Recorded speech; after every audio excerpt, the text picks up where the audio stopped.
பேச்சு முத்தையா. ஏன்னா எங்க குடும்பமே பேச்சு முத்தையாவுக்கு கடமைப்பட்டிருக்குன்னு சொல்லலாம். ஃபர்ஸ்ட் அண்ணன் இங்கதான் படிச்சான், ஃபாரஸ்ட் டிபார்ட்மெண்ட்ல ஒர்க் பண்றான். ரெண்டாவது அண்ணன் இங்கதான் படிச்சான், போலீஸா இருக்கான். நான் மூணாவது. இப்போ நடந்து முடிஞ்ச வகுப்பூர்ல துணி ரெஜிஸ்டர் ஆக்டிவ் டிபார்ட்மெண்ட் எடுத்திருக்கேன். அதனால நான் ரொம்ப நன்றி சொல்ல பேச்சு முத்தையா. எனக்கு நம்ம அகாடமியில ரொம்ப யூஸ்ஃபுல்லா இருக்குது அப்படின்னா டெஸ்ட் பேட்ச். அதுல ஒரு ஸ்பெஷலான ஒண்ணு அப்படின்னா நம்மளுக்கு ஓஎம்ஆர் கொடுக்கறது வந்து பேச்சு முத்தையா கொடுப்பாங்க. அந்த ஒரு புதுமையானது எந்த அகாடமியிலுமே இதுவரைக்கும் எனக்கு தெரிஞ்சு இல்லை.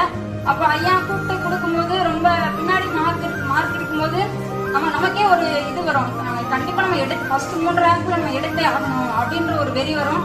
அந்த வெறி தான் என்னை இந்த அளவுக்கு கொண்டு வந்தது.